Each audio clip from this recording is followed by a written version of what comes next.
Choose to go to the moon in this decade and do the other things, not because they are easy, but because they are hard. Because that goal will serve to organize and measure the best of our energies and skills. Because that challenge is one that we're willing to accept, one we are unwilling to postpone, and one we intend to win.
Welcome to the report from Iron Mountain. This report is something you would never believe unless you read it. But you also have to understand the mindset of the government that requested it. And that is one of the most important features of this video. The objective was to determine accurately and realistically the nature of the problems that would confront the United States if and when a condition of permanent peace should arrive. This is one of the key elements of the report, because we are to go under the Antichrist system, an era of supposed peace. And this is what this whole program was about. If and when a condition of permanent peace should arise, that means that peace in reality equals world socialism, as we will find out as we journey through this report. And they were to draft a program for dealing with this contingency. In other words, this is a planned situation.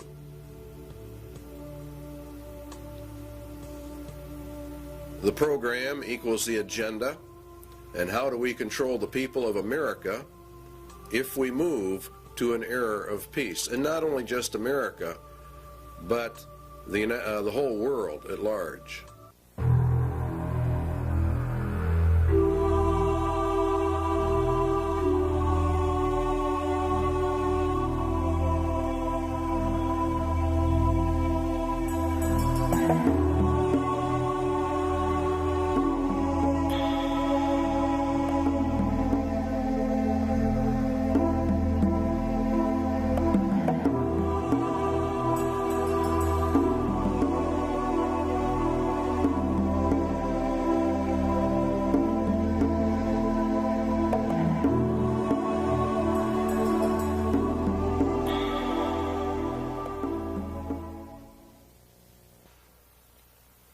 In 1961, Public Law 87-297 was passed, paving the way for the United States to be merged with the United Nations.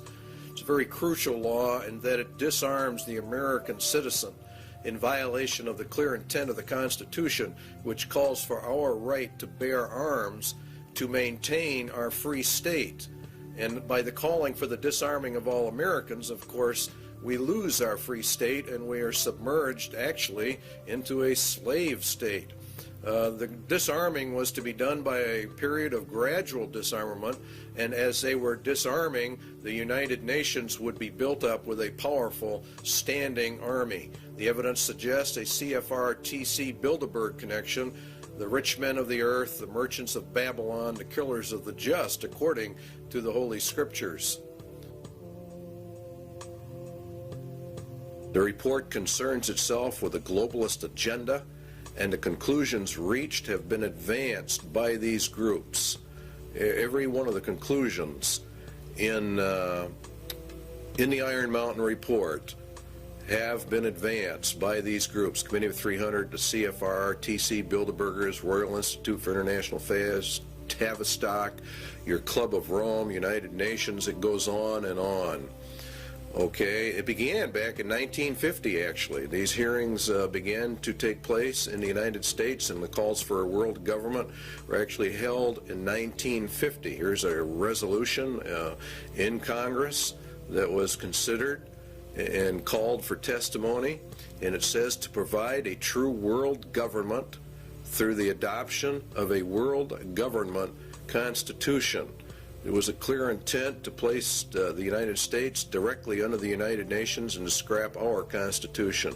Universal peace is a prerequisite for the pursuit of that goal, and from the competitive anarchy of nation states, therefore the age of nations must end, and the era of humanity must begin.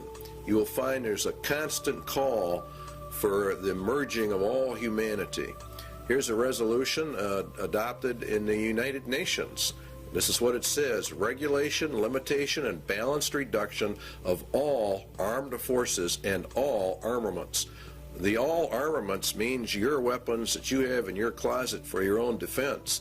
It includes handguns and rifles and all kinds of things. Here's your blueprint for world peace, which was issued also in 1961, concurrently as this move towards putting us under the United Nations. You'll find that as the United States and the Russian military are to be reduced, the UN is consistently brought up to a higher and higher position.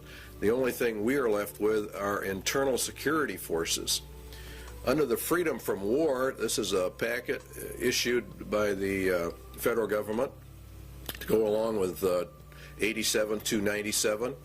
This can only be achieved, the merging and disarmament, through the progressive strengthening of international institutions under the United Nations and by creating a United Nations peace force.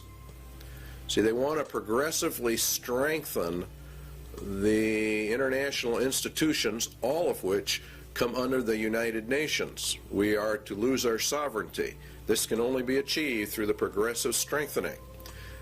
By creating a United Nations peace, which really means police force, to enforce the peace. This is what Daniel said, and by peace the Antichrist shall destroy many. He shall also stand up against the Prince of Princes, but he shall be broken without hand. And it was given unto him to make war with the saints, and to overcome them, and power was given him over all kindreds, and tongues, and nations.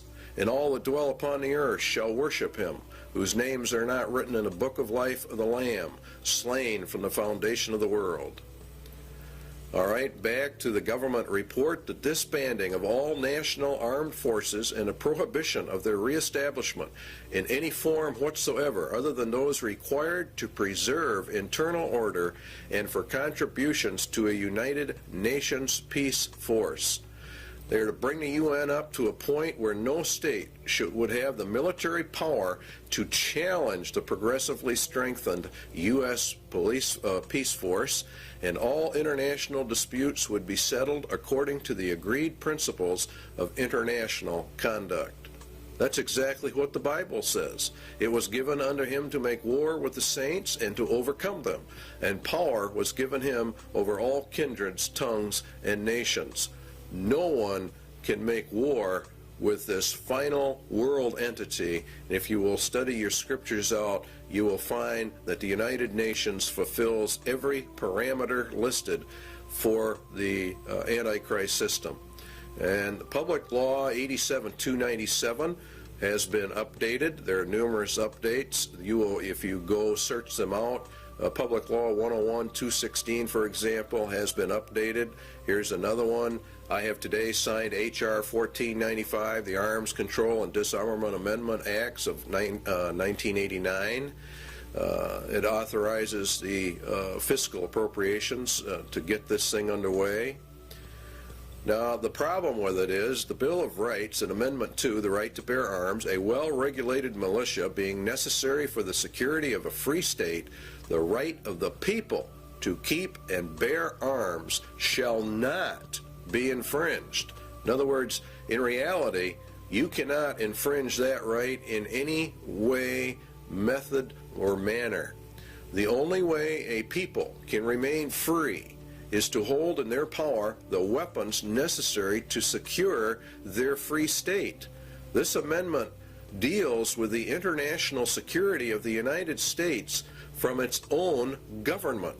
In other words, this amendment was to secure the people's freedom from their own government, from an internal government takeover.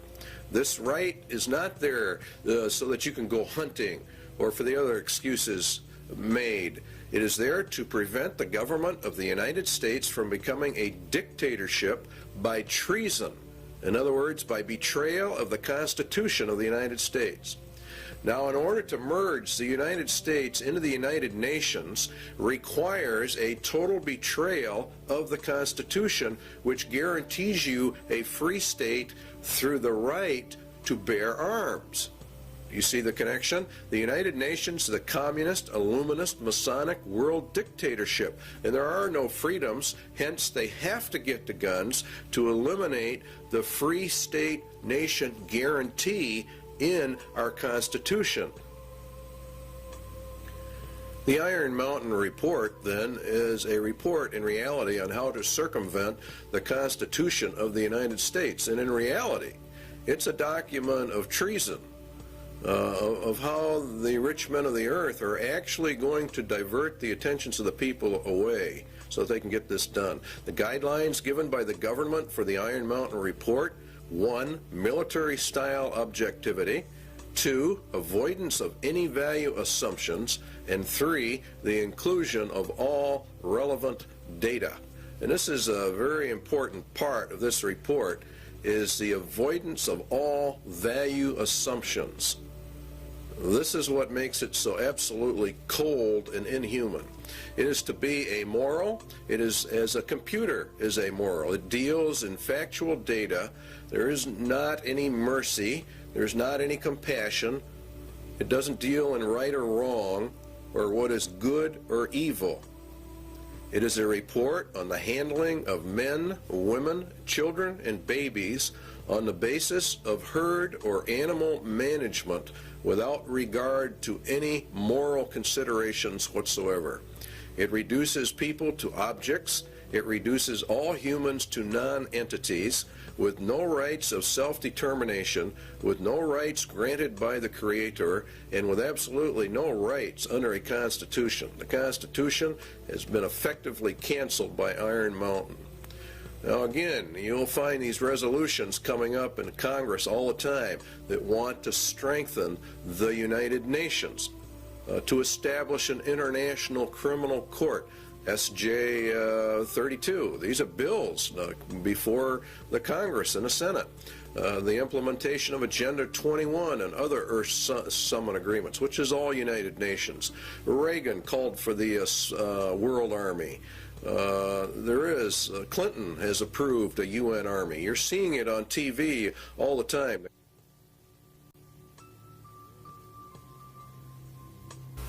War is required, the glue of the nations, according to the Iron Mountain Report.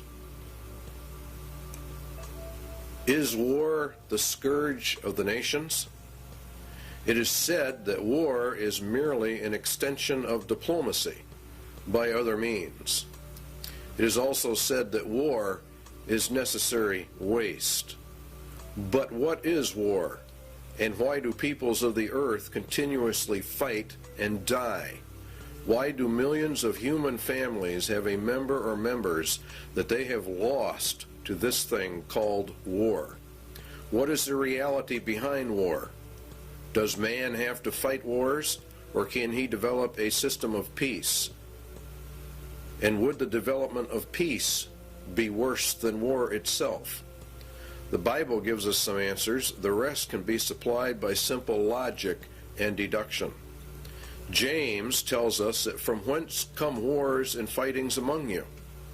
Come they not hence, even of your lusts, that war in your members? Ye lust and have not, ye kill and desire to have, and ye cannot obtain. Ye fight and war, yet ye have not, because you ask not.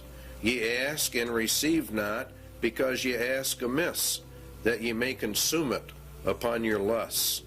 The root of war, then, is lust, and lust is want, and want is greed, and the root of greed is a self-centered heart, an unregenerated human heart.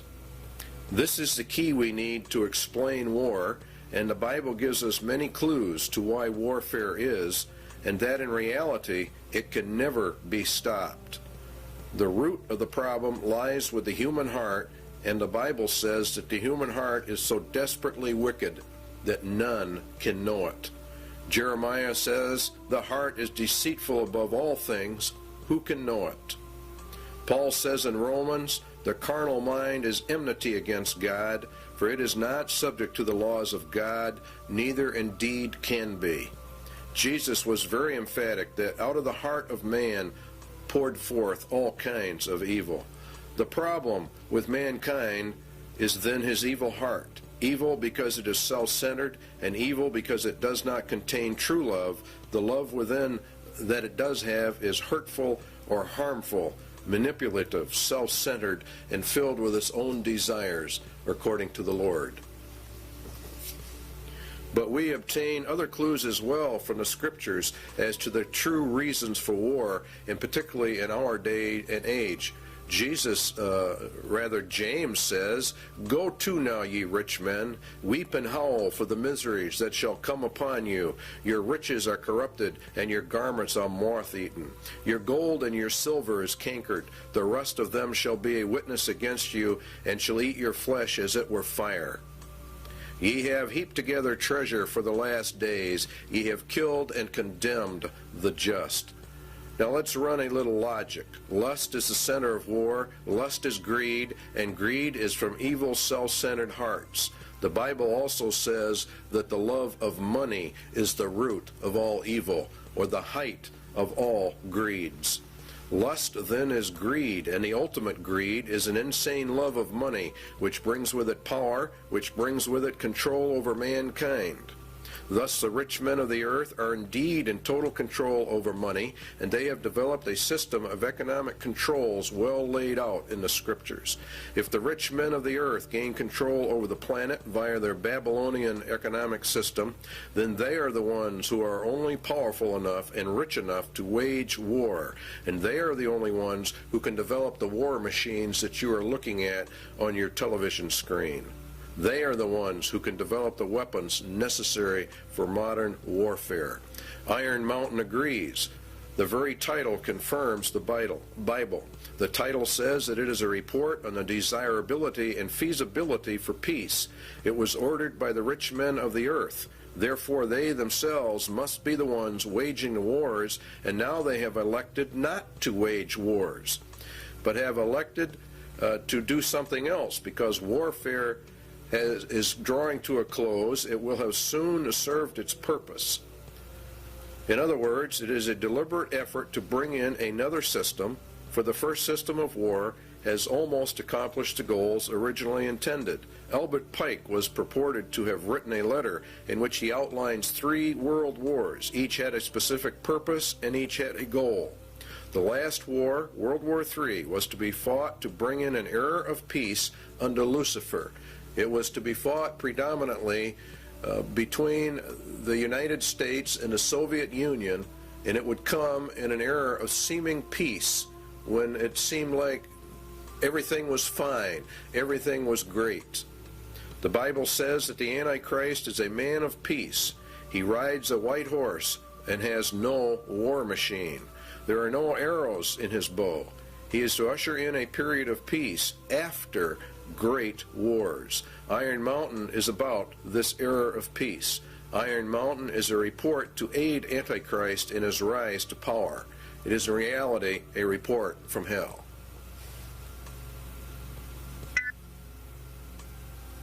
Iron Mountain asks, what can be expected if peace comes? What should we be prepared to do about it? What, for instance, are the real functions of war in modern societies? These are very important questions. The Soviet Union says a peaceful exploration of outer space is the constructive alternative to the plans aimed at spreading the arms race. In other words, we are always going to find that the opposite of war is peace, which of course it is in reality. But what Iron Mountain is getting at is, what are the real functions of warfare, the invisible functions of warfare? What role do they play in the overall structure of human society?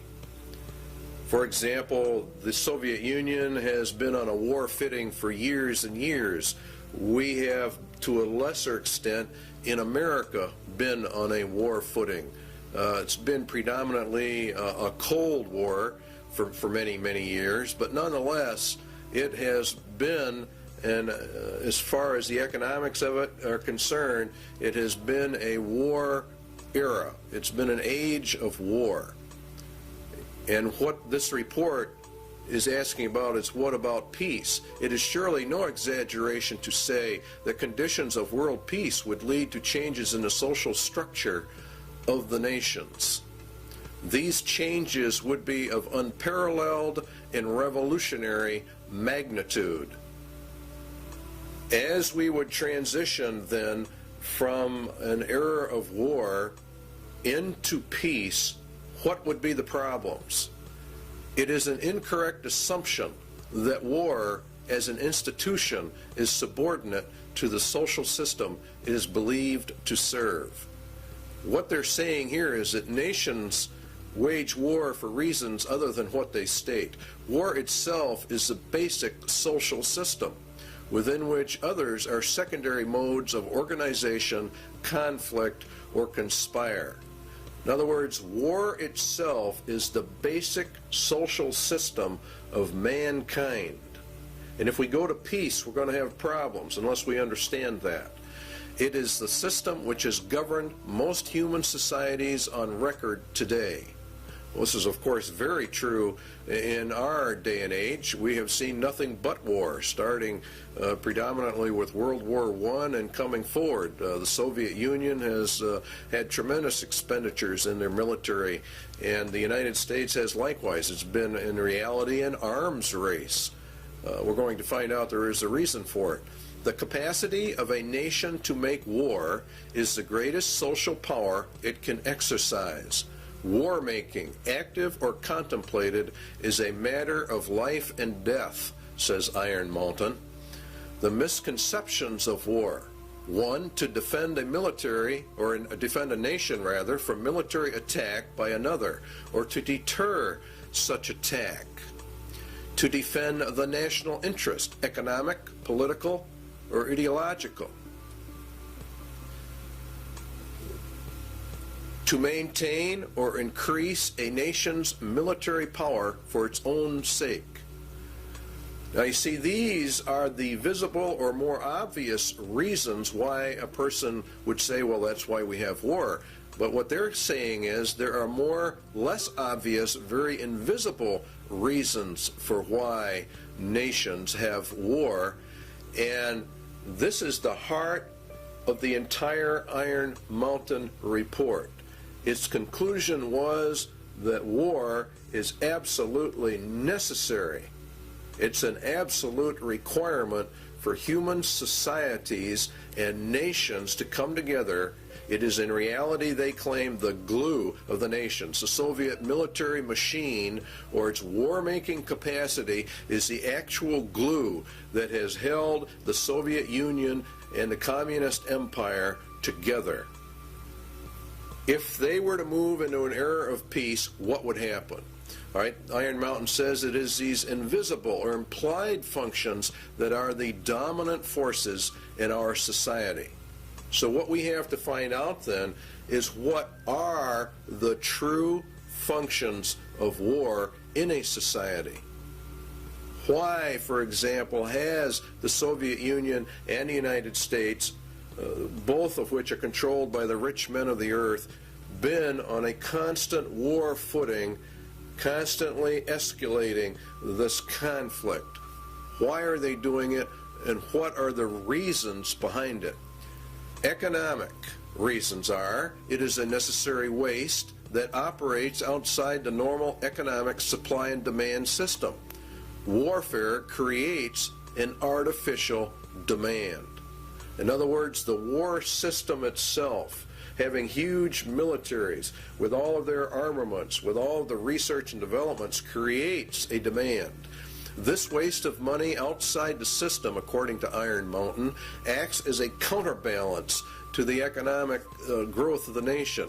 It is progressive for research and development of weapon systems, and it spurs technological advances which spin off and help society at large. Defense spending per se might be countenanced on economic grounds alone as a stimulator of the national metabolism. In other words, war itself, for economic purposes, is a tremendous growth factor. For the political reasons, it's different. A nation is a group of people organized together with a common goal and a national identity. The nation has an outlook or an attitude of how it will deal with other nations, and that's what we call foreign policy. A nation's foreign policy, says Iron Mountain, can have no substitute if it lacks, or no substance rather, if it lacks the means of enforcing its attitude. In other words, if the nation is not strong enough, it doesn't matter what their attitude towards somebody else is. War is itself the defining element of any nation's existence vis-a-vis any other nation. War, then, equals nations because it is the glue of nations and what causes them to come together, and peace would mean the dissolving of the nations. The elimination of war implies the elimination of national sovereignty and the traditional nation state. Please understand the importance of that remark in Iron Mountain. It is the elimination of war that brings us to world government. The war system not only has been essential to the existence of nations as independent political entities, but has been equally indispensable to their stable internal development. Without it, the war system, no government has ever been able to obtain its legitimacy, or in other words, we could say its right to rule its society. War is the basis of that claim to rule, and it is therefore the glue that holds a nation together, according to Iron Mountain. The possibility of war provides a sense of external necessity without which no government can remain in power. The organization of a society for the possibility of war is its principal political stabilizer. All right, in other words, for the Soviet Union, they said that the American people were the enemy, and that gave them the glue which held the Soviet Empire together, which rallied the people to make such sacrifices so that we could build up this huge war machine. The basic authority of the modern state over its people resides in its war powers. Now that's another very important statement. Therefore, a substitute for the war system must be found in order to control the people and provide stability and legitimacy of government if we go into an era of peace. Now we know that the United Nations is to be that era of peace. So therefore, what they are saying is we have to find substitutes for what war does, the invisible functions of war. We have to find a substitute for that if we are going to go to peace. Obviously, if the war machine is discarded, new political machinery would be needed at once. In other words, as they phase war out, they have to phase whatever they're going to put in its place in to control the people, to control the nation. This is an essential part of Iron Mountain. Until the substitute for war, is developed, the continuance of the war system must be assured to maintain the stability of its internal organization of power. In other words, we have to keep the war system going in order to remain in control. Keep war until all substitutes are in place and running so we don't lose our rulership. In other words, those that are in power are going to remain in power. They've got to figure out a way to do that. So they're going to de-escalate the war system as they bring in a peace system. And the peace system is going to radically alter our societies. What substitutes for war are there? Well, it has to be a universal threat of equal magnitude as that of World War. The immediate loss of life and the immediate thought that blood is going to be shed. It has to be credible, and it must be accepted by the vast majority of the population of any given nation, or in reality, the whole world, if they're going to bring in global peace. Credibility, in fact, says Iron Mountain, lies at the heart of the problem of developing a political substitute for war. we must emphasize that one must be found of credible quality and magnitude if a transition to peace is to ever come about without social disintegration. In other words, really what they're saying is a nation would self-destruct without an external threat of some type. It is more probable in our judgment that such a threat will have to be invented rather than developed from some unknown conditions. That means exactly what it says. They're going to invent a system to accomplish this.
An effective political substitute for war would require alternate enemies. In other words, we have to find an external threat that's essentially very large. It may be, for instance, that gross pollution of the environment can eventually replace the possibility of mass destruction by nuclear weapons as the principal threat to the survival of the species. In other words, they're going to bring the environment up to a point of global threat. Poisoning of the air and of the principal sources of food and water supply is already well advanced, and at first glance would seem promising in this respect. It constitutes a threat that can be dealt with only through social organization and political power. But from present indications, it will be a generation to a generation and a half before environmental pollution will be sufficiently menacing on a global scale to offer a solution as a substitute for war. In other words, we replace the war threat with an environmental threat. Now you know why the environment is on the TVs and the media constantly. A generation to it is about 30 years, so it'd be about 1991 that this would be brought up to a global scale. It is true that the rate of pollution could be increased selectively for this purpose. In other words, what they're going, you could selectively find areas where you could deliberately increase the pollution to get this threat in motion a little quicker. It is true that the rate of pollution could be increased selectively. In fact, the mere modification of existing programs for the deterrence of pollution could speed up the process enough to make the threat credible much sooner. In other words, let's have the governments drag their feet on pollution controls or the enforcement of pollution controls. And around the world, that's exactly what we have seen, a matter of foot dragging on the areas. One would then perhaps get the concept that this was all deliberate. Allow pollution to deliberately get worse until it can be manipulated by the controlled media into a world crisis. A global crisis has to be developed. Al Gore, Vice President, a very timely book. Perhaps coincidentally, he wrote the book called Earth in the Balance, Ecology and the Human Spirit. It's a modern version of Iron Mountain in the ecological field. And in reality, it's quite an interesting book. You should go out and buy a copy of it. The world government organizations are pushing this. Climate crisis, Emergency Earth Rescue Administration. The people of the earth have a new common enemy, which requires an emergency worldwide campaign. You see, and we have to abandon our armaments to join in a common cause for survival. What did Iron Mountain say? It had to be a threat to the survival of the species.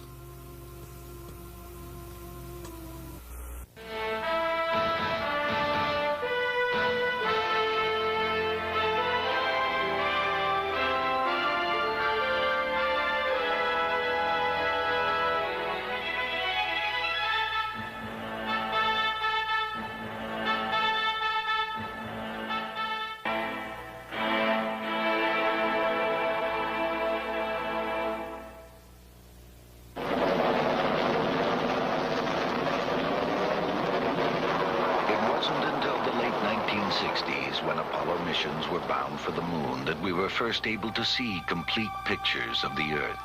Environmentalists began to look at our planet as a single fragile ecosystem. Now we are intensely studying the thin halo of atmosphere that surrounds and protects Earth. It recycles the air we breathe, regulates climate, and acts as a protective barrier, filtering out much of the sun's harmful radiation.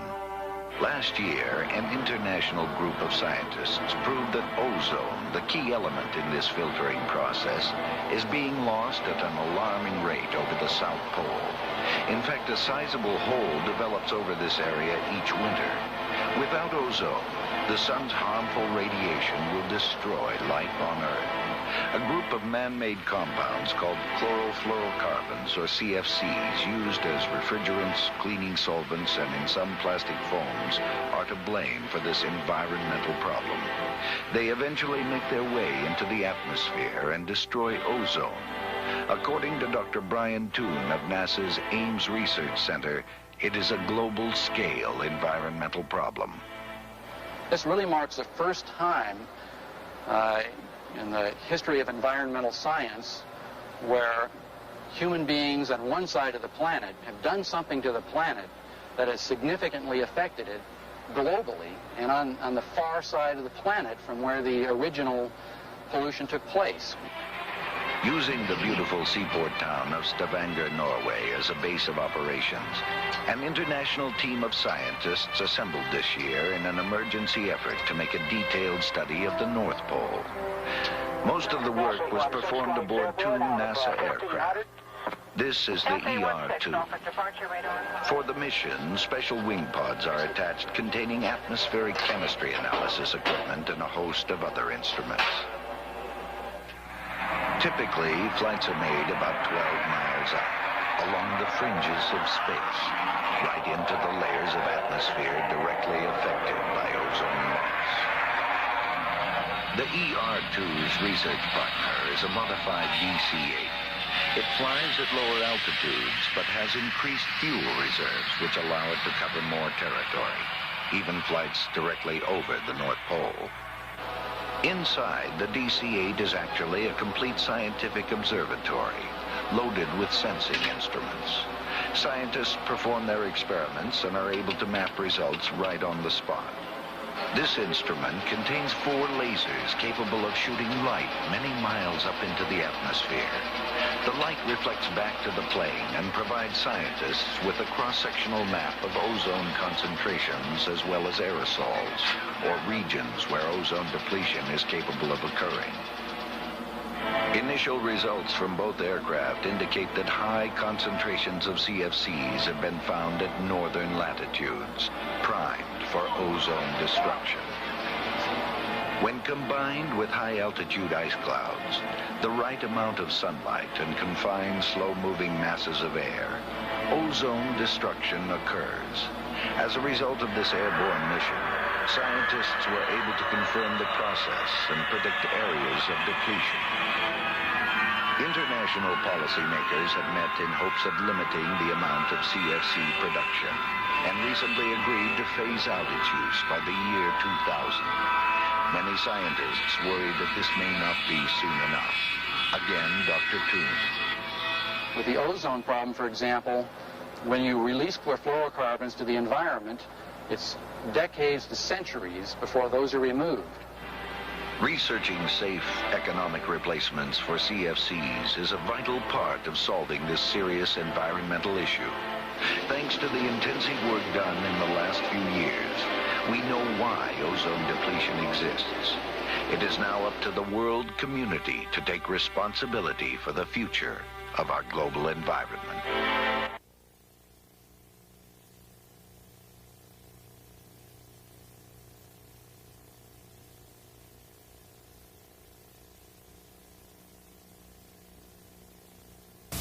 Two Landsat satellites continue to orbit the Earth 14 times a day. From their 570-mile-high vantage point, they return images like these taken over rich California farmlands. Telltale red images indicate vigorous vegetation growth. The state of California is using Landsat imagery to inventory and map its irrigated cropland. Ecology, the balance of nature, is important to all life. One of the tools we can use to monitor this balance of nature on Earth is the satellite. Satellites can be used to observe our planet from a high vantage point. A NASA film called Remote Possibilities tells the story.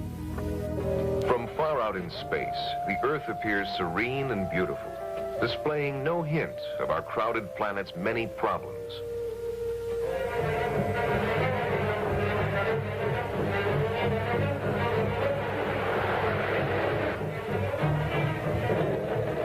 We have used and changed our planet, we have become aware that in many ways we are exhausting it. Exhausting our food supplies, our sources of energy, our natural lands, exhausting the potential of even the once seemingly limitless oceans. Management of Earth resources is at a critical stage. It has never been more important that we understand the environmental relationships of our planet. Scientists are striving to apply the technology of the space age, the quest for more and better information about these complex relationships. In 1972, a new kind of satellite left the launch pad and rose to an altitude of 910 kilometers from Earth. There it settled in a circular orbit around the planet. This satellite, called Landsat, opened a new era of Earth resource management.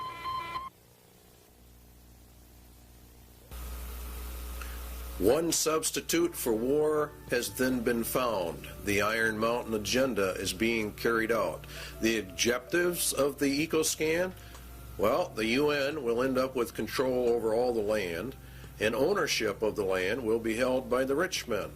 There is arising a crisis of worldwide proportions involving developed and developing countries alike, the crisis of the human environment. The process of compromise of national interests will, of course, have to take place.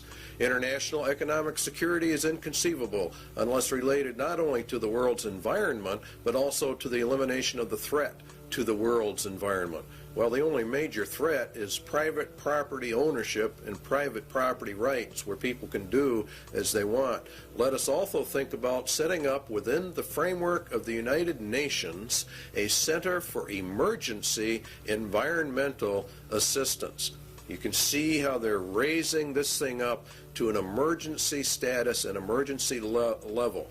And that's what Mikhail Gorbachev said in December 8th, 1989, in a speech to the United Nations. The United Nations will be the controller of all the lands in the world through their various ecological, environmental organizations that they are in the process of setting up. In fact, the Rio Earth Summit was for that specific reason. Now, it's owned by the rich men. That's who owns the United Nations. That's who actually runs it. Eco foundations of the World Wildlife Fund, Heritage Trust, Nature Conservancy, etc. There's a lot of them, and you have many UN organizations. And the rich men of the earth sit on the boards of directors on all of these groups. These groups are buying up huge chunks of private land for conservation, they say, and to preserve the earth. And of course, all of it is to be owned by the rich men. And what they cannot purchase by normal means will be taken under zoning controls, DNR regulations, or other land grab means via governmental authority and regulation. All land will be under strict eco controls because, after all, we are now involved in the middle of an eco emergency, and it's nothing but a scam. It's really a debt for land swamp is another part of it. The international bankers loan and control the monies to all the countries, and through interest have driven them into huge debt status. The debt of the United States is in the trillions. The bankers then come forward with a new plan. They will take the nation's land, and then they will cancel the debt of that nation. It is called a debt for land swap. This land will be held by a World Conservation Bank, owned, of course, by the rich men of the earth. They will then own all the land, all the resources, all the food. They become the absolute masters, and all the people become the slaves. It's a perfect scam. It's a perfect system.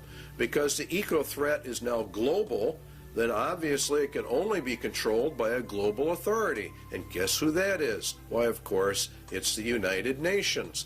Now, the eco scam is being pushed by every organization that's involved in the environment. Even Time magazine ran an article on the endangered earth. It's being put in all your children's school books, all of their study books, about the crowding of human life, about how we have such an ecological crisis, an environmental crisis, and unless we all do our share, why, the whole world is just going to disintegrate and the entire population of man will be eliminated. That's according to them. It's very interesting that Daniel said of the Antichrist that he shall divide the land for gain. In other words, he takes over all the land and divides it up amongst these various foundation groups. And that's exactly what's happening.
It has been hotly argued that such a menace would offer the last best hope for peace by uniting mankind against the danger of destruction by creatures from other planets or from outer space.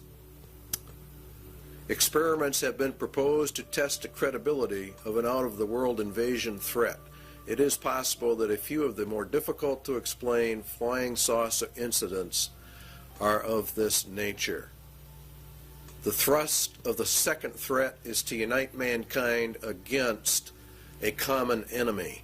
The escalation of the UFO mystery requires careful media control. The threat must also dovetail into the agenda for a one-world government. Everything that Iron Mountain proposes and all of their substitutes will lead into a one-world government. And that is the whole nature of it. There has been a tremendous amount of interest in UFO activity. Many, many books have been written about it. The average Christian, I believe, probably poo-poos the whole subject, but we believe here at CIA they're making a tragic mistake when they do that, because the Bible does mention some things that would tend to imply very strongly that UFOs are in fact real and will be a latter-day occurrence, just before the end and just before the return of Jesus Christ. As you can see, here's a book for Christians, UFO, End Time Delusion. It is part of the grand delusion that God is going to cast down upon man for the rejection of Jesus Christ in the end. There have been many books written about the government's cover-up of the UFO experience, and that the United States government knows exactly what is going on, and we would agree with that from the viewpoint of the scriptures, that the people of the world, the governments of the world, the highest levels of the powers that be, know exactly what's going on when it comes to the UFO mystery.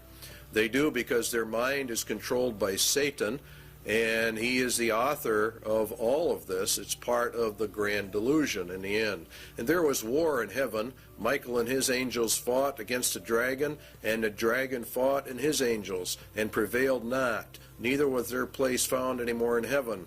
And the great dragon was cast out, that old serpent, called the devil and Satan, which deceived the whole world. He was cast out into the earth, and his angels were cast out with him. Now Satan was cast down to earth, and we were to observe it from here. It would appear as though he came down from heaven. For as the days of Noah were before the flood, they were eating and drinking, marrying and giving in marriage, until the day that Noah entered the ark. Now Jesus said, so shall it also be.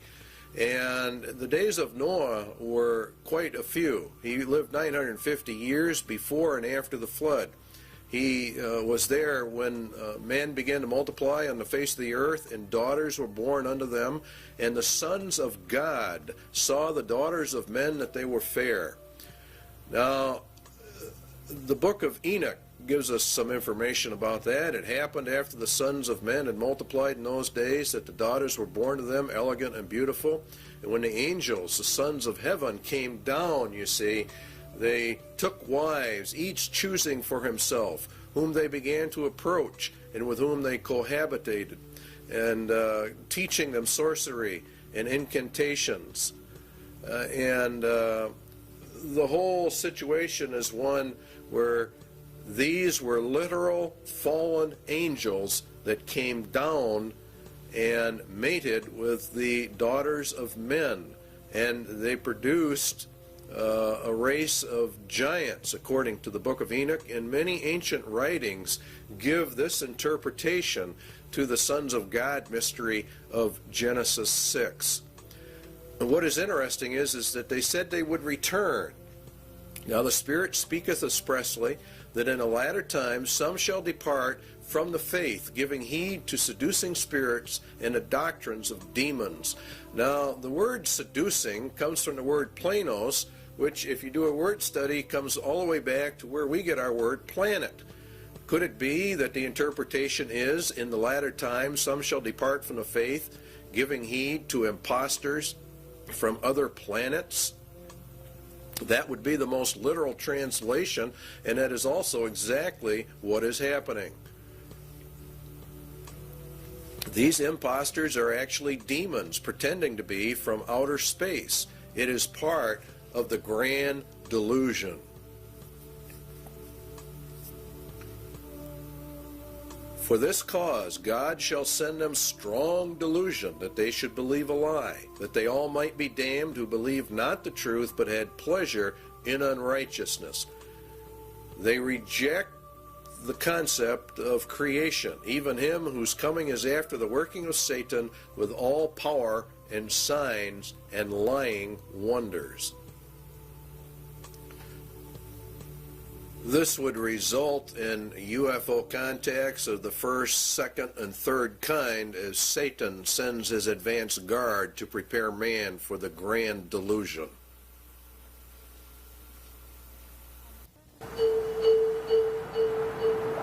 On the surface of an average planet, circling an ordinary yellow star, an advanced intelligence searches the skies for evidence of life.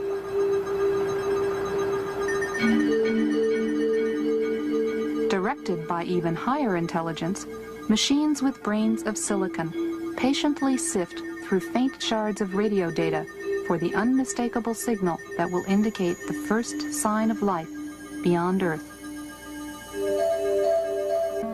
Now plans for the most sophisticated SETI search ever focus on the Goldstone Deep Space Communication Complex in California's Mojave Desert. It is the site of tests for a possible future NASA project, one not yet funded. The full-scale NASA system, when operational in the next decade, would be billions of times more powerful than the sum of all previous searches. For Carl Sagan, a proponent of SETI for many years, this technical progress has made the present unique. For the first time, we're mustering substantial, sophisticated, serious scientific searches for extraterrestrial intelligence. There's never been a time like that before.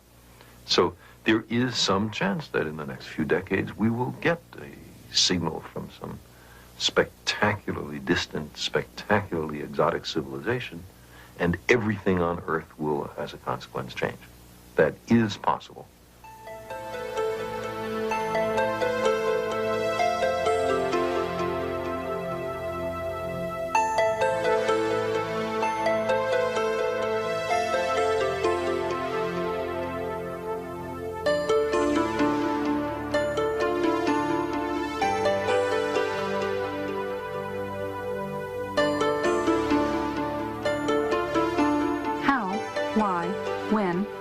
To search for life beyond Earth has been debated for centuries.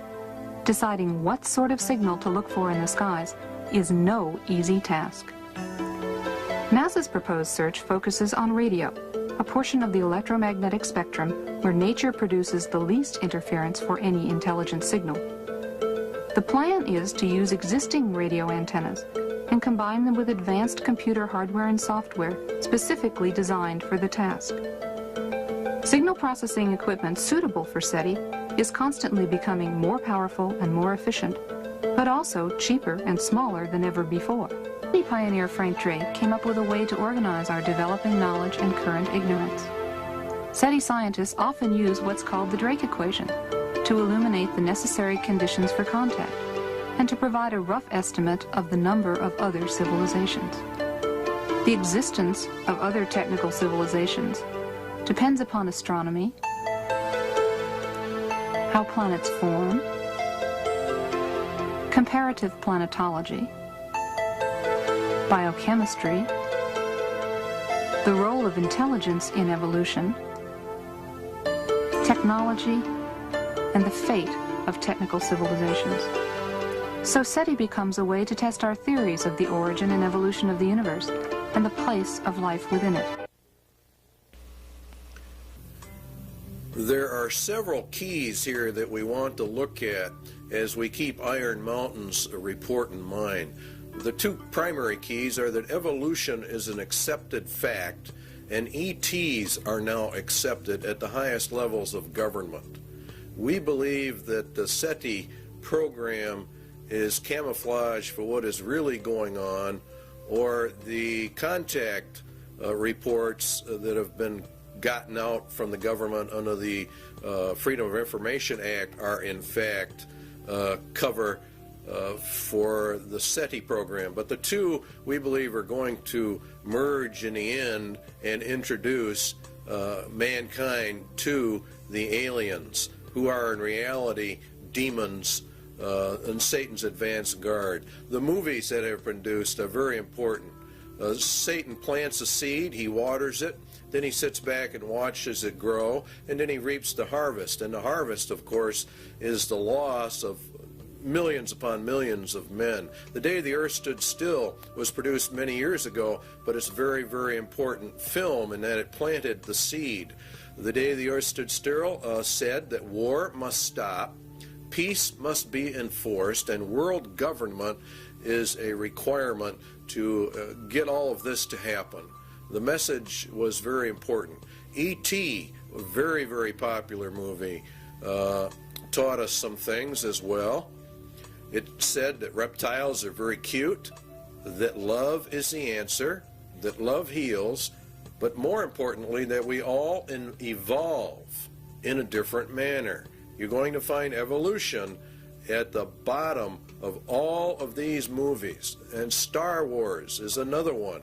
How famous they were. Well, they're programming the human mind for certain things. One, evolution of the races, good and evil forces, a universal, eternal fight between the forces of good and evil, and more importantly, a federation of planets, a uniting of the nations, a uniting of all the planets. Mankind will evolve upwards and eventually will join in intergalactic civilization.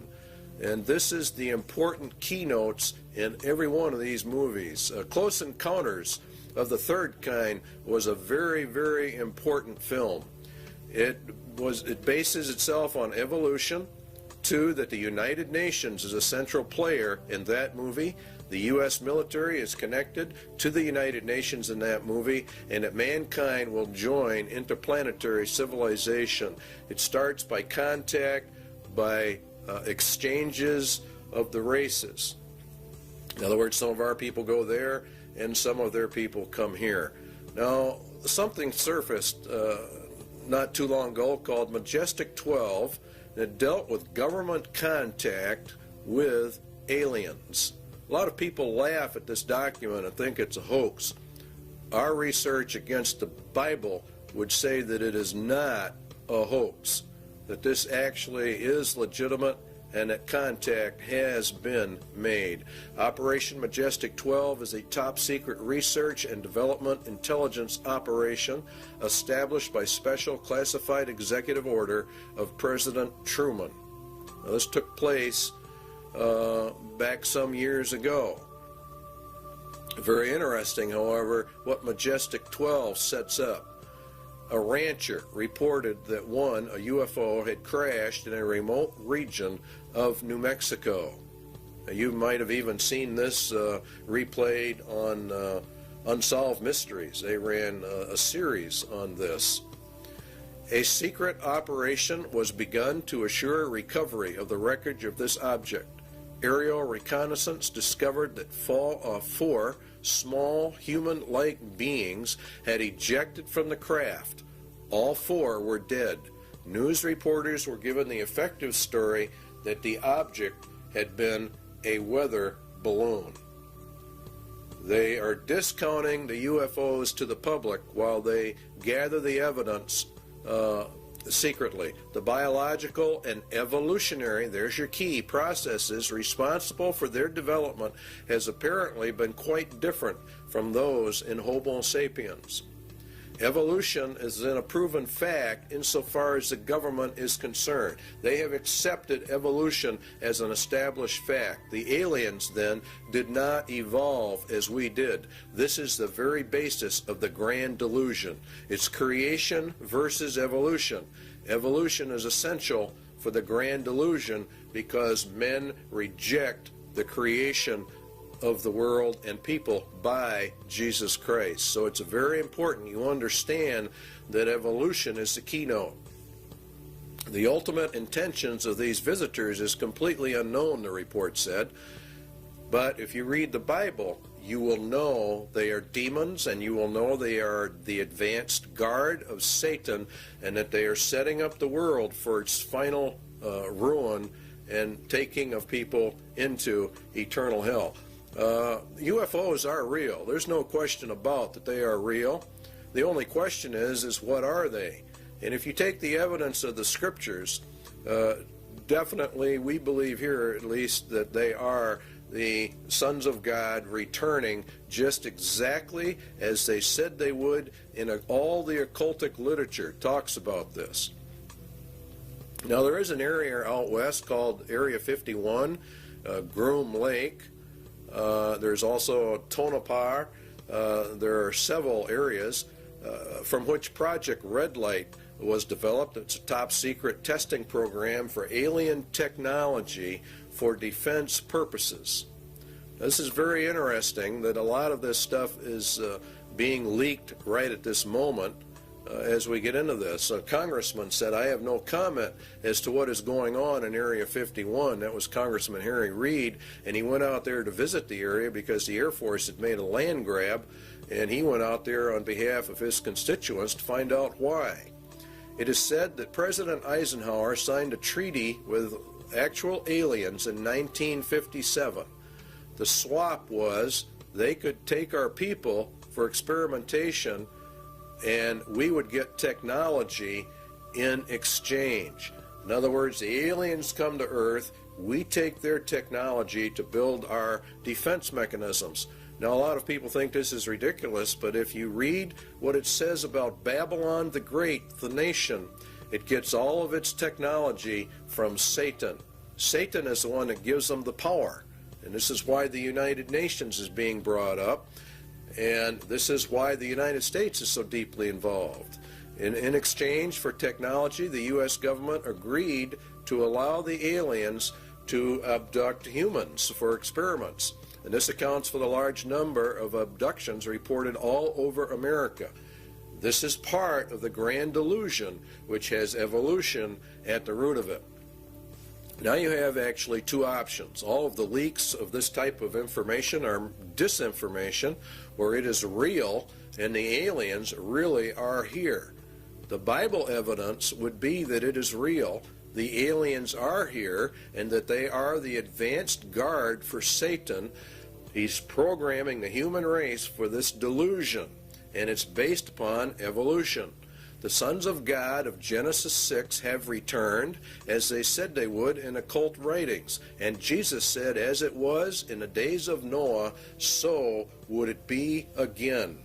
And that's when the sons of God came down. So therefore, the agenda of Iron Mountain for external threat number 2 has been and is being carried out.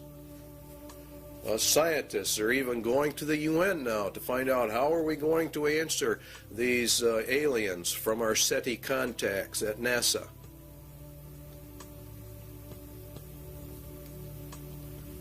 They believe the UN should do all of this. And so you see it elevates the United Nations to power. And this is very important. It's part of the Iron Mountain agenda.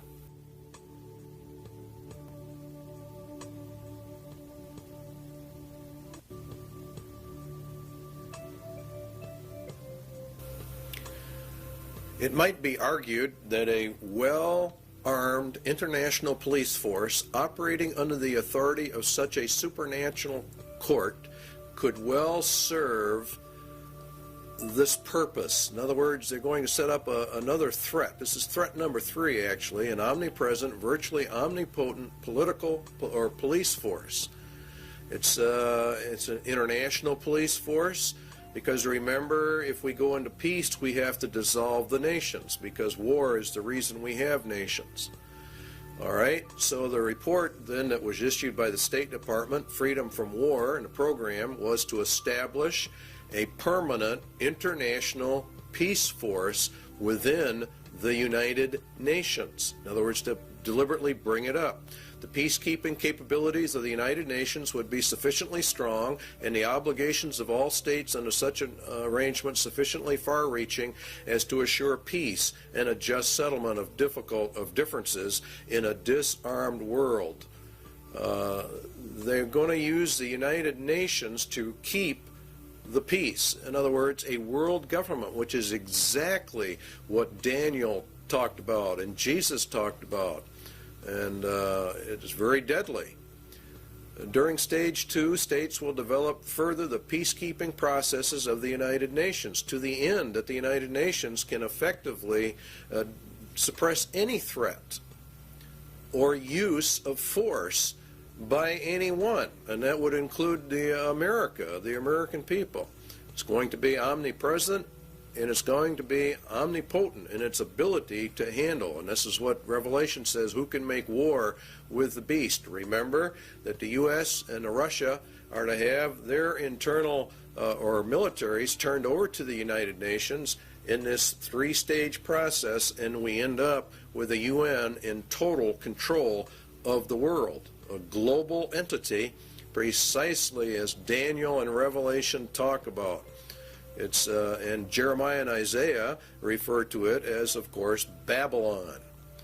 And this process, of course, emerges bringing out the United Nations as the final end-time global ruling entity, which the Bible refers to as the apparatus of the Antichrist, or we could say the Antichrist system.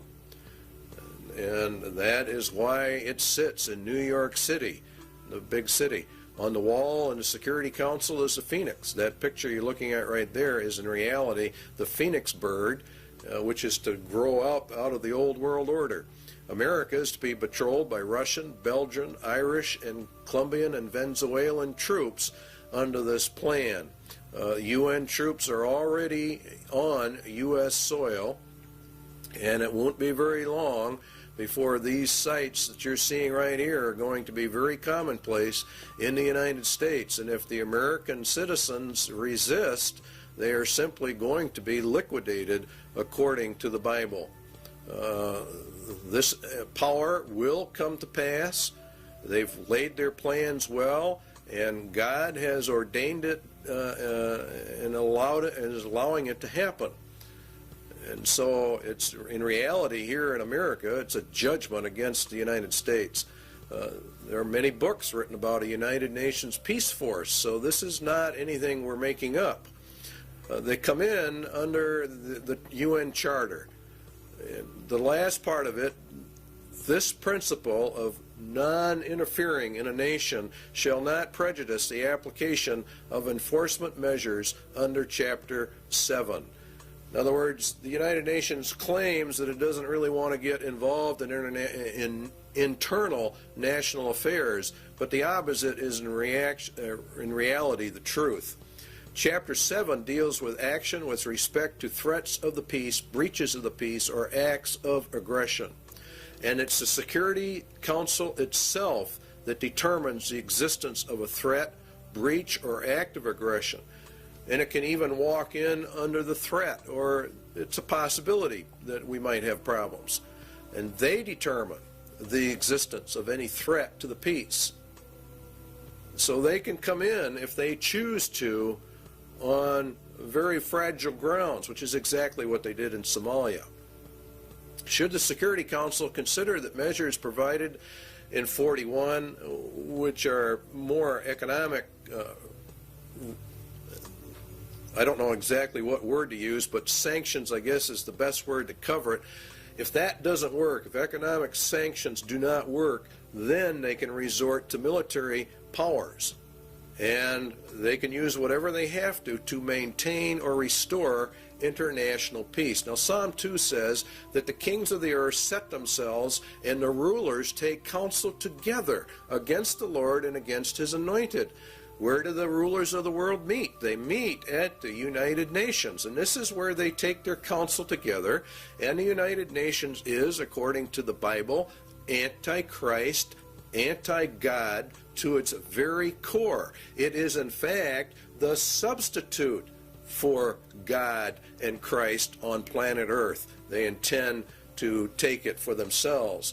The fourth beast shall be the fourth kingdom upon earth, which shall be diverse from all kingdoms, and shall devour the whole earth, and shall tread it down, and shall break it in pieces. And the 10 horns out of this kingdom are 10 kings. Now, it's a diverse kingdom. The United Nations is not a kingdom, and it's not a nation. It exists solely by treaty power, by an arrangement of nations itself. Excuse me. The United Nations is to be brought up to full global power with an army so powerful that none can fight against it. That's the entire plan, and that is exactly what the Bible talks about for the end times.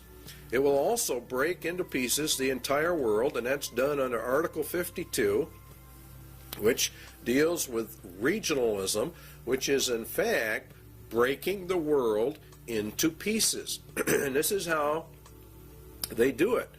They actually subdivide the world into 10 regions. That came out of the Club of Rome, and here are the regions on the TV screen. Region 1, of course, is North America, and it's Region 1 by virtue of the fact that North America, and particularly the United States, is the primary power behind the United Nations, enabling this to happen. The United States itself is broken down into 10 federal regions. We have global regions, and now we have national regions. And in our country, they are simply called federal regions. And we're moving, in effect, from elected officials to appointed officials to non-elected bureaucrats who are appointed. Now, each region has different states in it, and the number of states varies with each particular region. Then each state is subdivided up into its particular regions. Many times it falls along county lines, many times it doesn't. Overlapping all of it is, of course, grids that keep getting smaller and smaller, which is the reason why thousands or millions, actually, of Americans are getting address changes. They're going under the United Nations grid system, which divides the world into tiny pieces, which is exactly what Daniel said. They can get it right down to your house number. In fact, they can get it down to about 10 square yards of turf.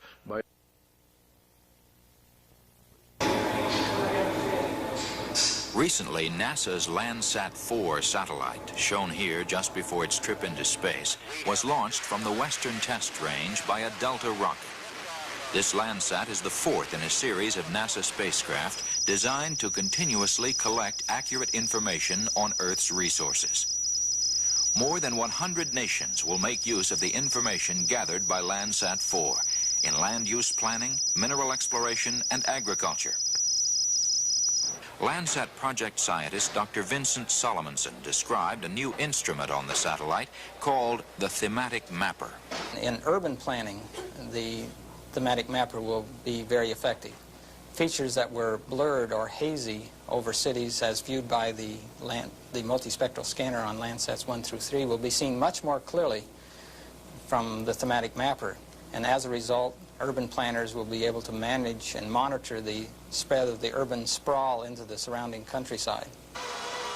The major receiving and processing facility for Landsat data is located at NASA's Goddard Space Flight Center in Greenbelt, Maryland.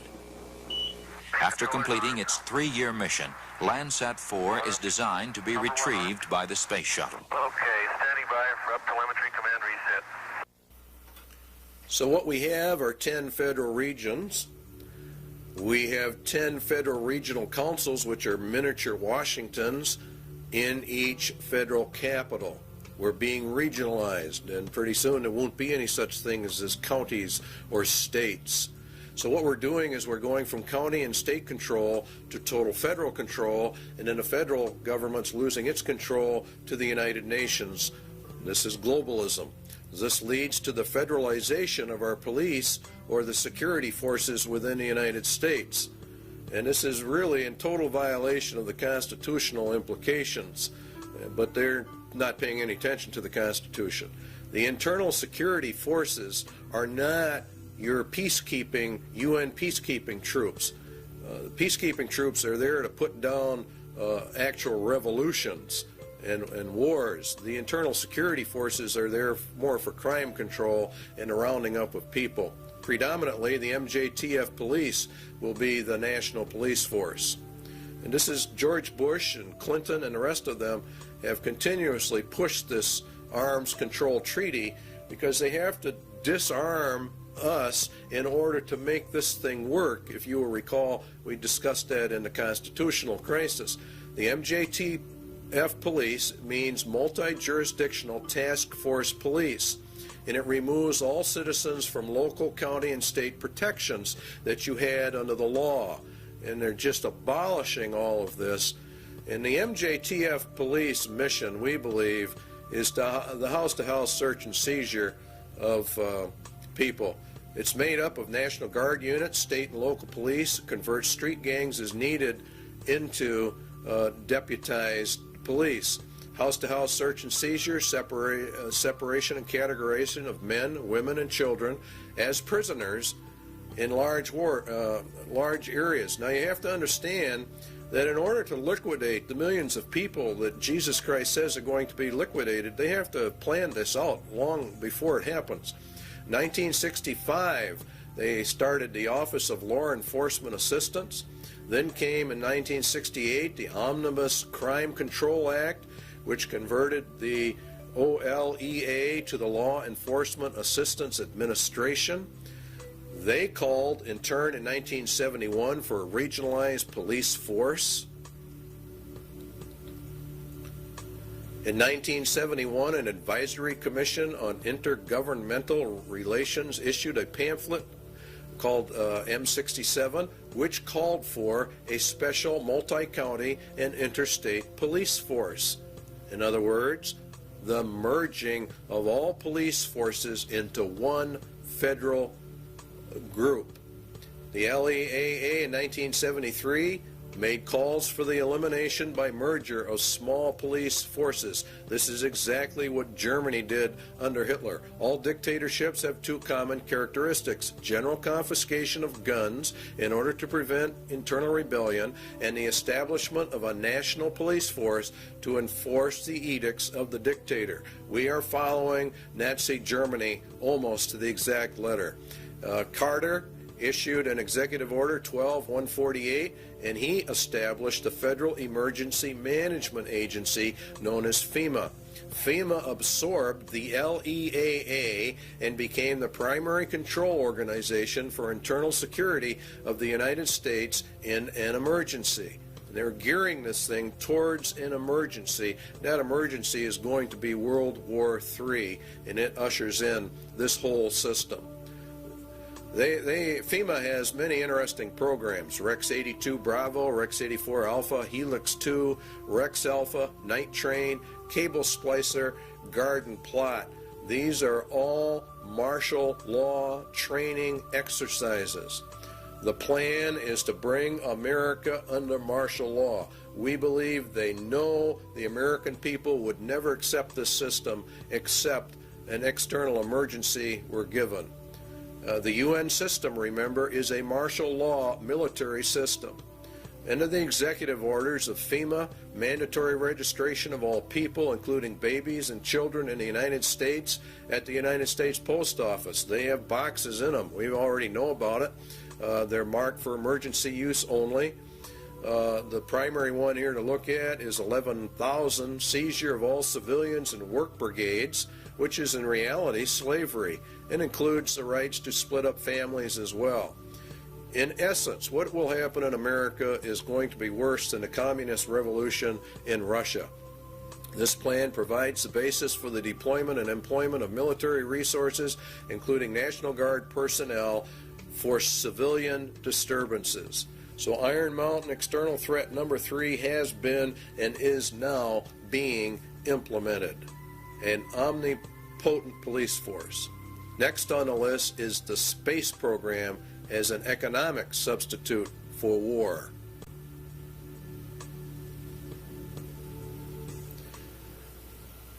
It is the development of a long-range sequence of space research projects with largely unattainable goals.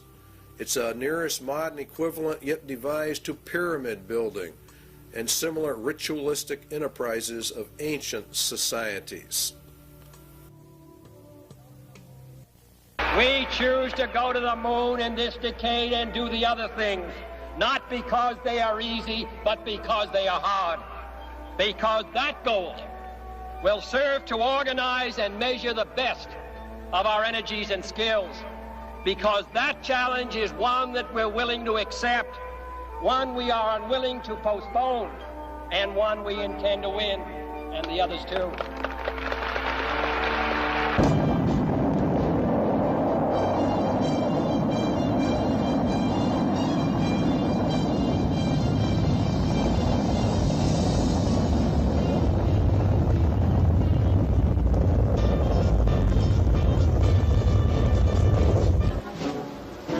Everything associated with the Saturn V was huge.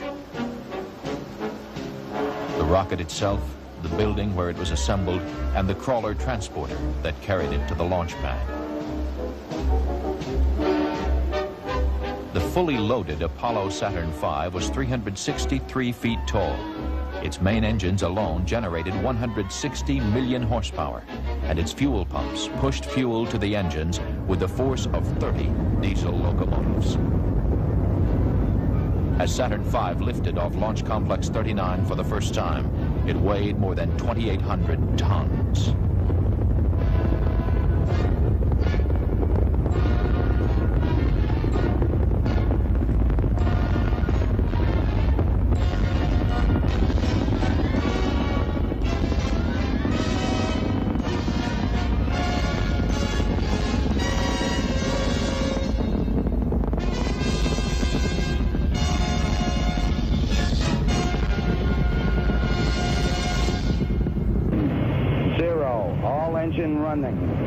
Liftoff. We have a liftoff. 32 minutes past the hour.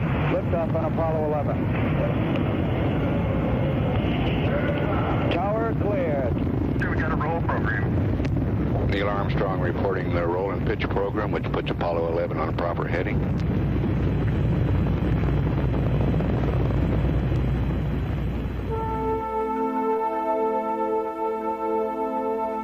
Houston, Apollo 11 is calling you on the high gain. How do you read, over? Roger, loud and clear on the high gain. Eagle, you're looking great. Coming up 9 minutes. We're now in the approach phase. Everything looking good. Altitude 4,200. Houston, you're go for landing, over.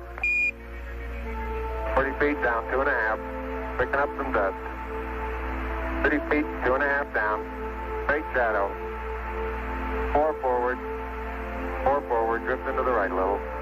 20, down a half. 30 seconds forward, just good. Hey.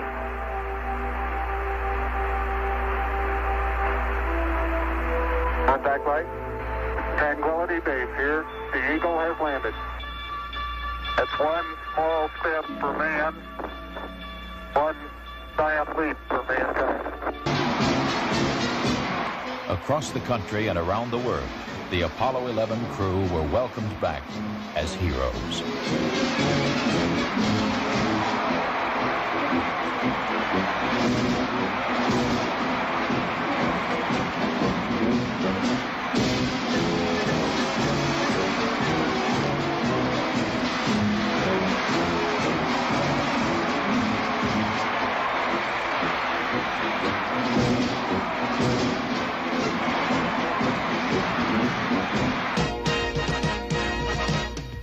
Before Project Apollo ended, 6 additional flights to the moon were made, and all but one were highly successful.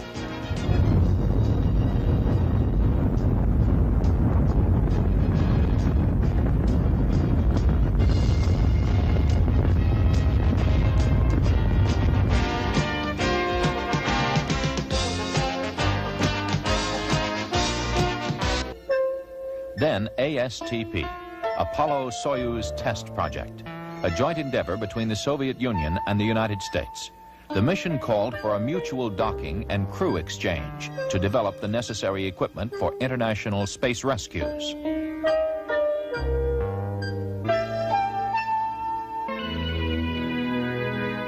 We looked back at planet Earth with Landsat remote sensing satellites. Crops, forests, pollution, all can be photographed in great detail to help us better manage our Earth's resources.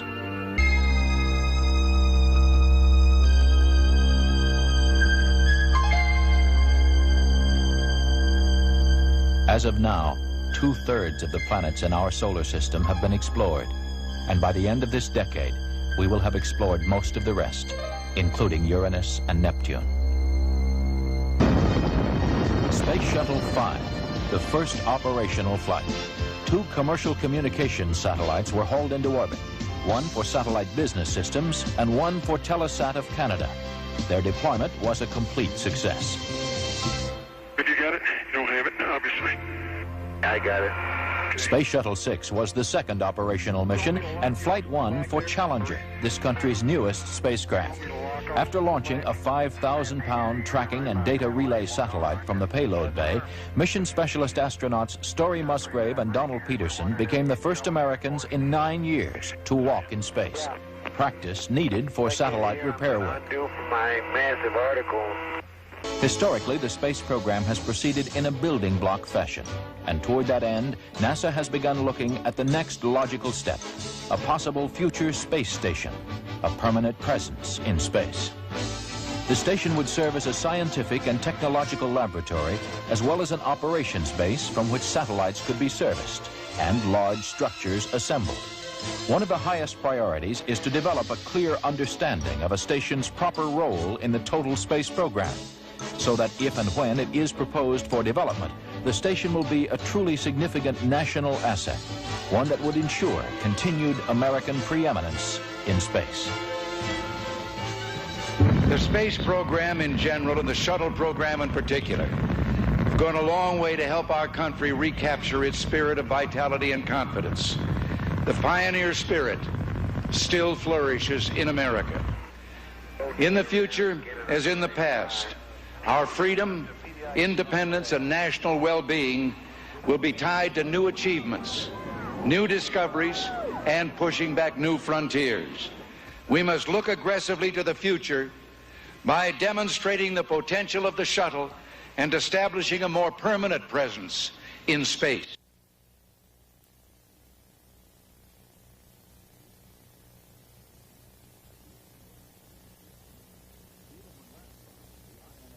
Even when ratified, the INF Treaty will not totally eliminate the nuclear threat to Eurasia. The vast nuclear arsenal possessed by the USSR and the variety of delivery systems available still present a significant threat. The organization of fail-safe inspection machinery could well be ritualized in a manner similar to that of established military processes. Inspection teams might be very like armies, and their technical equipment might be very like weapons. Inflating the inspection budget. In other words, what they want to do is they want to expand this. So what do we have? The INF Treaty, where it says inspection machinery could well be ritualized according to Iron Mountain. Inspection teams might be very like very armies. And that's exactly what has happened. We have a great ritual of disarmament. It's very interesting what you find when you start digging into the INF treaty hearings. Limited test ban. Let's take a look at all the treaties. Limited test ban, 1963. Non-proliferation, 1968. The ABM Treaty, 1972. The SALT I, the SALT II. The IMF Treaty. Very long, drawn-out process. And this is exactly what Iron Mountain recommended be done.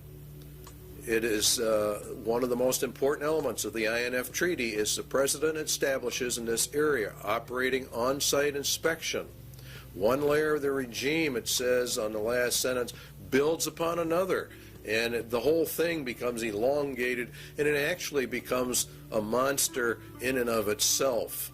The data exchanges required are really immense, and so it requires an elaborate governmental system in order to accommodate all of this. And so Iron Mountain recommendation number 2 has definitely been implemented. The second one is the universal health care was a recommendation of Iron Mountain. Universal health care for all. It's an economic substitute for the war economy. It's very interesting how all of this works. Health. Drastic expansion of medical research, education, and training facilities, hospital and clinic construction, the general objective of complete government guaranteed health care for all. That's exactly what Clinton has introduced to the American people. He announced a universal health care and mandatory insurance program. And so they're putting everything in place exactly as Iron Mountain told them to do. It's universal, and you cannot exempt yourself from it, and it is causing a lot of trouble around the nation. But the arguments are not going to be on that basis. What is going to happen is we're going to be issued eventually a global identification card, and that is the purpose of this whole thing. The medical card has only one purpose. That's to get the foot in the door for the MARC system. Iron Mountain's third recommendation is being implemented.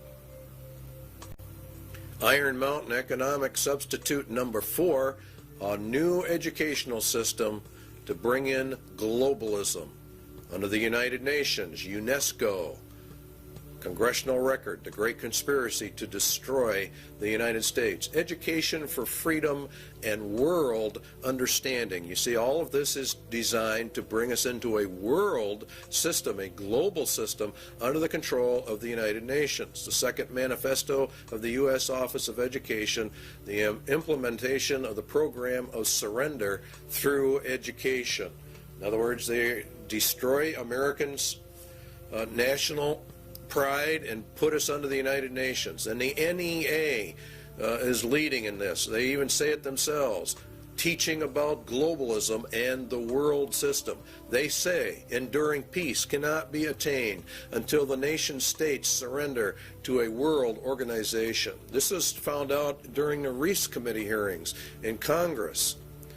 Putting the evidence together, we conclude the NEA has been an important element in the tax-exempt world to indoctrinate American youth with internationalism, which is synonymous with a lot of communist, illuminist, whatever you want to call it. The Iron Mountain agenda is being carried out. Outcome-based education, the developing of leaders for restructuring the schools, change agents. Parents are beginning to get upset, but they are not putting it together. American 2000, a national strategy to change every nation, every family. Everything is going down exactly as Iron Mountain said it should. Global education is nothing more than a promotion of the United Nations and to destroy the Constitution of the United States, to bring us out from the Constitution and to merge us into the UN. That's what they're going to do. To improve learning and teaching by providing a national framework for educational reform, to promote research, consensus building, and systematic changes needed to ensure, you see, everything has to be changed. Guess where the changes all lead to?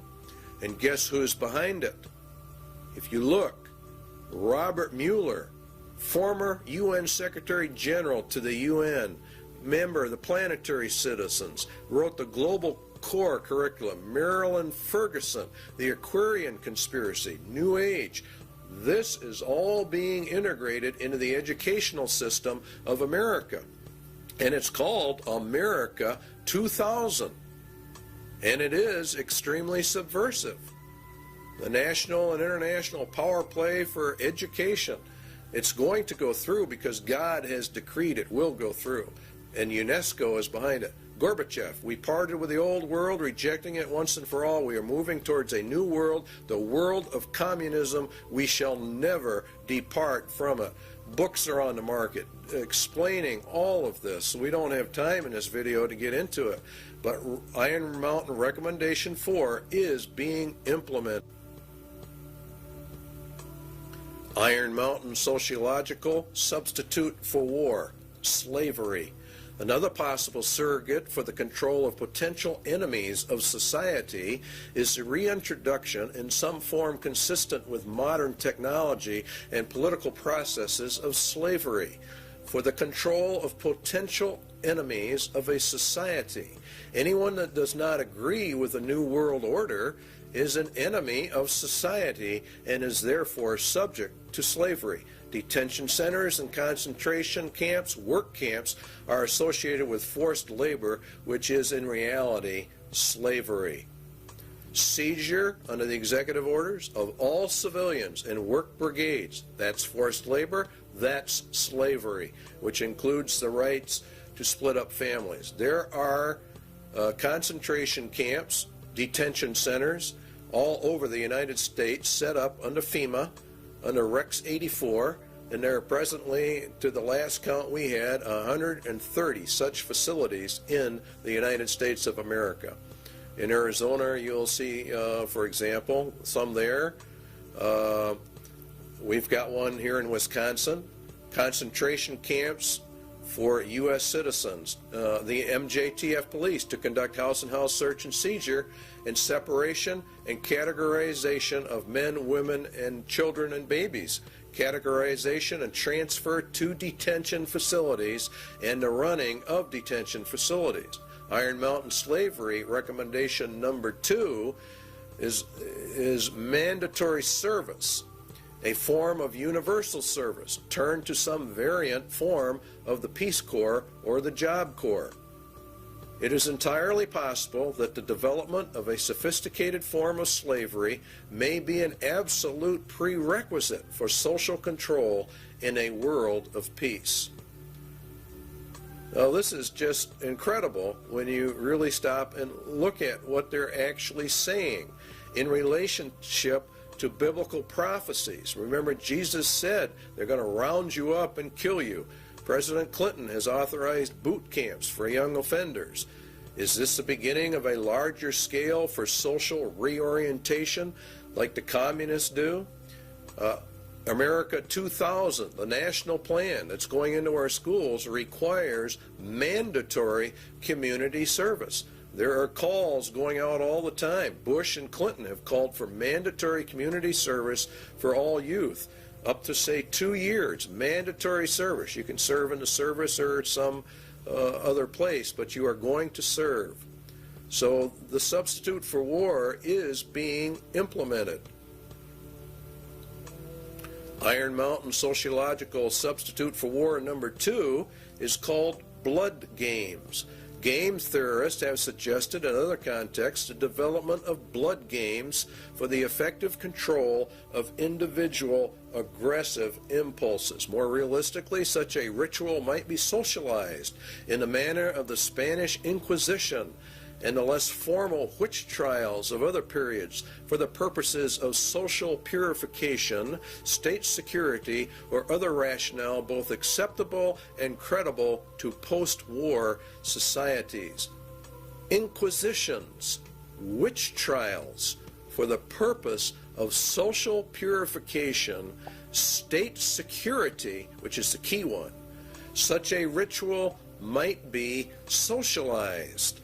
In other words, they make it into a big social event like the Inquisitions were.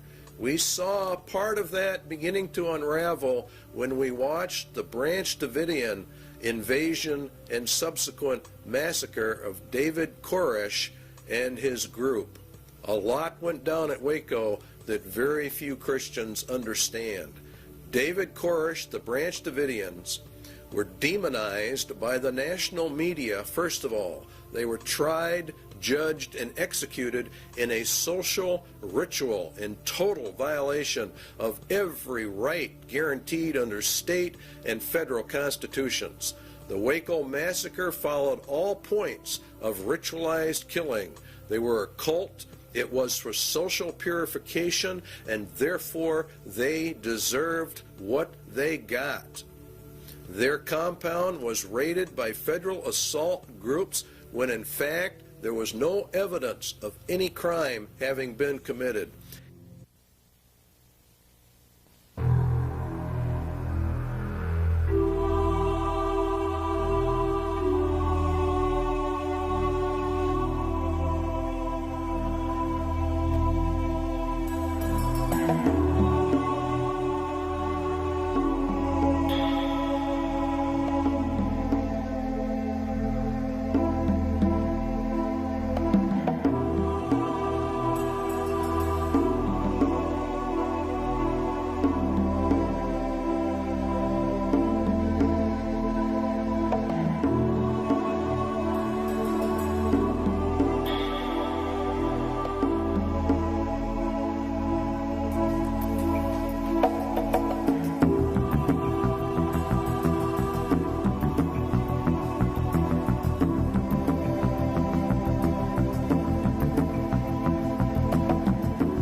Yesterday's action ended in a horrible human tragedy. Mr. Koresh's response to the demands for his surrender by federal agents was to destroy himself and murder the children who were his captives, as well as all the other people who were there who did not survive. He killed those he controlled, and he bears ultimate responsibility for the carnage that ensued.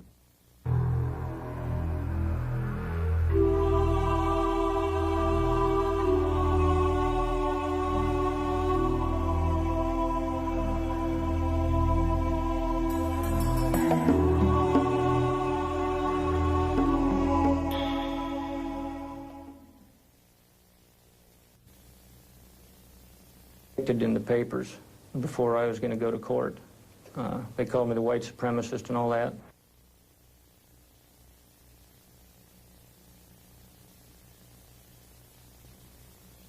Victims of demonization that we all are victims of. When the federal government decides that it's going to prosecute somebody, they sort of demonize them.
Began to ring out. Well, do you want to give your federal agents that leeway to just say when they kill American citizens that things just went wrong? We just have a mother here dead, we have a little boy dead, and that just things went wrong.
During the Weaver trial, it was admitted by federal agents that they had been ordered to kill the Weavers regardless of any threat family members posed to government personnel.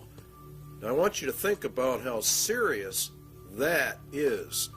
What was the charge against Vicki Weaver?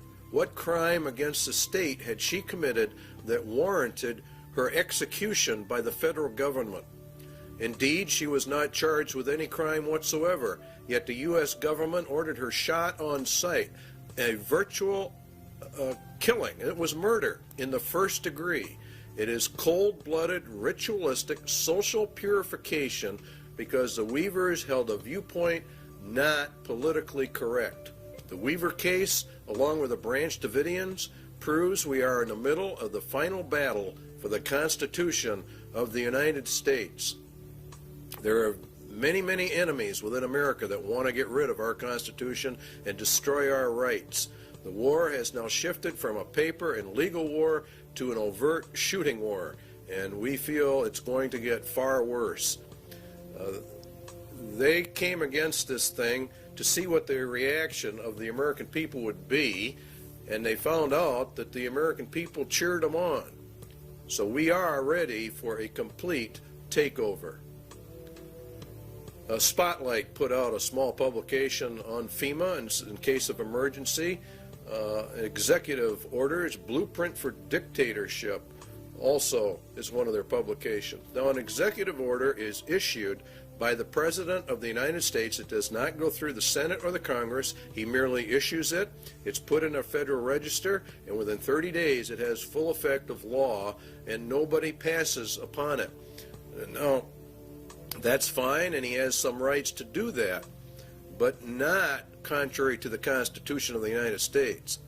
FEMA developed national security emergency plans for the regulation of immigration, nationals of enemy countries, plans to implement laws for the control of persons entering or leaving the United States, develop intergovernmental and interagency law enforcement plans and counterterrorism programs to interdict and respond to terrorism incidents in the United States that may result in a national security emergency. To interdict and respond to terrorism incidents in the United States. Now, this is a key that they're beginning to use. Under the new Crime Control Acts, particularly under the Crime Control Bill number 8, which is now before the Congress, a protester can be charged with terrorism. And this paves the way for the government to declare all those who oppose the New World Order as terrorists, and therefore imprison them, because you will be a political dissenter. To develop law enforcement plans to respond to civil disturbances. These people know perfectly well there's going to be major disturbance when this thing finally comes in. So they want all bases covered by law. So that's their rationale. They will legally be able to do this. You don't think it's going to happen. This is exactly the executive order issued by George Bush to quell the Los Angeles riots. L.A. went under martial law. Very few people understand what that means, but it means, in essence, that the Constitution in Los Angeles was totally suspended. And it says in there that units and members of the armed forces of the United States and federal law enforcement officers will be used to suppress the violence. In other words, they're federalizing everything, and that's what happens under martial law, and to restore law and orders. They can also call up members of the National Guard. That's a key point. They're militarizing the nation. They're putting it under military law. If Americans do not want the New World Order and they resist, America will go under immediate martial law rather than through the staged program into a martial law system, which is what the UN is. Also included to coordinate all federal agencies assisting in the suppression of violence and the administration of justice. Martial law suspends the Constitution of the United States. The UN is to be brought up to full power, and it will rule through martial law via a three-tier military martial law system. The first one we're going to actually look at is called FinCEN, and FinCEN, from the data we can get, it's not only a financial controlling sector, but it has to do with other things. Their equipment is black, and there are reports of a multitude of black helicopters all over the United States. We get calls on it virtually every day from someone who's just had them flying over the house. The FAA says that the black paint schemes are used on helicopters by the Drug Enforcement Agency and the U.S. Army Special Operations.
Here is a map of FinCEN locations in the United States, and these are confirmed, they claim.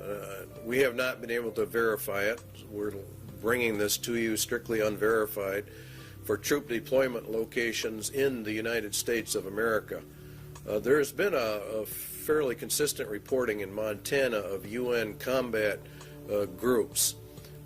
They are, in reality, the top tier in the UN system, and entrance to the U.S. was by presidential executive order 11-1190, signed by President Bush. And there are many battle group locations, and there are many multi-jurisdictional task force police, which are the third tier, or the lowest, on the UN police force. And it is, in reality, from what we can gather, is the federalization of the police forces in America and putting them, in reality, under the United Nations command, which we go under. And that would be for the detention centers, concentration camps for dissenters are part of this overall system for the roundup of people. Now, one of the largest ones is in Alaska. The Alaskan camp is the biggest, being over 1 million acres, and it's located just outside of Fairbanks, according to reports, and it's serviced by a spur line called the Alaskan Railroad. That's very interesting because under the emergency orders under FEMA, one of the railroads that gets activated and falls under their control is the Alaskan Railway. And so we are beginning to find out that all of this goes together. The Alaskan camp was purchased under a mental health bill, and of course you have to understand that they are using mental health as one of their primary methods of warfare. The Iron Mountain recommendations for an inquisition for social purification are also confirmed by the Lord Jesus Christ. Then shall they deliver you up to be afflicted, and shall kill you, and you shall be hated of all nations for my name's sake. This is predominantly a move against Christians and Jesus Christ. And he shall speak great words against the Most High, and shall wear out the saints of the Most High, and think to change times and laws. See, that's exactly what they're doing right now. They're changing all the laws. And it was given unto him to make war with the saints, and to overcome them, and power was given him over all kindreds, tongues, and nations. And in Revelation 17, and I saw the woman drunken with the blood of the saints, and the blood of the martyrs of Jesus. And this is actually, you're going to find out, has much to do with the United Nations. Iron Mountain, substitute for war blood games, has been, in effect, implemented and is being carried out. Ecological, considering the shortcomings of war as a mechanism of selective population control, it might appear that devising substitutes for this function should be comparatively simple.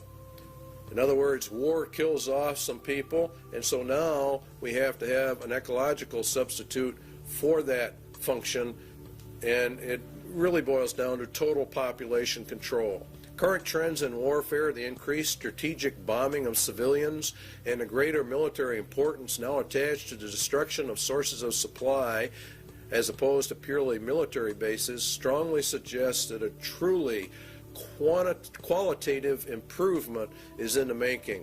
In other words, as we phase down the war system, there's probably going to be one great last one in their plans to really reduce the world population. There is no question but that a universal requirement that procreation be limited to the products of artificial insemination would provide a fully adequate substitute control for the population. A universal requirement that procreation be limited to products. See how they treat people. Conception and embryonic growth taking place wholly under laboratory conditions would extend these controls to their logical conclusion. Now, total and complete control, this is what this means, of every human being born. They will be pre-selected genetically to be a slave to the rich men of the earth. This is the system they're setting up. They have an intermediate step, total control of conception with a variant of the pill via water supplies or certain essential foodstuffs. In other words, they intend to, when they bring in this new system, they will stop the growth of the population, they will put it into the food or the water supplies, and then they would offset it by a controlled substance so that it could be countermanded and the woman become pregnant.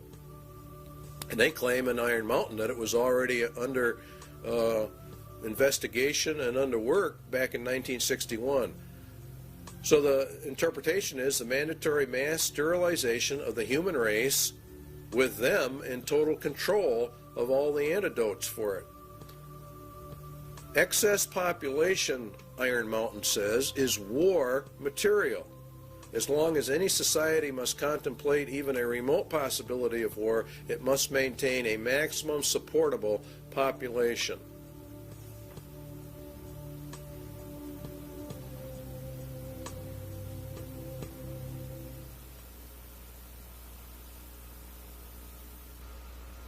When the auditor finally gets his hands into the balance sheet. I suggest, therefore, that this be sold not through a democratic process. That would take too long and devour far too much of the funds to educate the cannon fodder, unfortunately, which populates the earth. We have to take almost an elitist program that we can see beyond our swollen bellies and look to the future in time frames and in results which are not easily understood or which can be, with intellectual honesty, be reduced down to some kind of simplistic definition.